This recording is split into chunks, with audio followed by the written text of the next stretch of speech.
یہ حدیث پاک سنیے گا، سیاستہ میں موجود ہے۔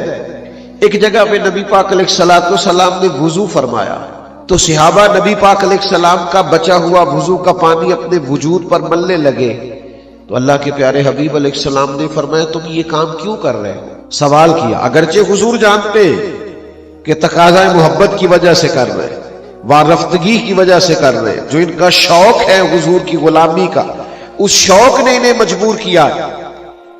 نبی پاک علیہ السلام نے پھر بھی پوچھا یہ کیوں کرتے ہو؟ تو عرض کی یا رسول اللہ آپ کی محبت کی وجہ سے کرتے ہیں۔ اور یہ صحابہ کی شان تھی، ورنہ ماں بھی کبھی کسی بیٹے کے وجود سے لگا ہوا پانی چہرے پہ نہیں ملتی، وہ بھی کبھی ریٹ صاف کرتی ہے بیٹے کی تو یوں چہرہ پھیر کے کرتی ہے۔ حضور کا بچا ہوا پانی چہروں پر وجود پر ملا جا رہا ہے۔ کریم نے سوال پوچھا کیوں کر رہے ہو؟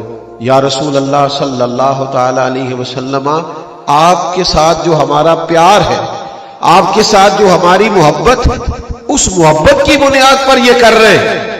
پتہ ہے حضور نے اسی وقت فرمایا جو چاہتا ہے نا کہ اللہ رسول سے محبت کرے اور اللہ رسول اس سے محبت کرے، اسے چاہیے جب بات کرے تو سچ بولے، اور جب اس کے پاس امانت رکھی جائے تو وہ دیانت کا مظاہرہ کرے اور اپنے پڑوسی سے اچھا سلوک کرے۔ یہ تین علامات اپنے اندر پیدا کرے، یہ تین باتیں اپنی طبیعت میں لائے تاکہ وہ اللہ رسول سے پیار کرے اور اللہ اور اس کا رسول اس سے پیار کرے۔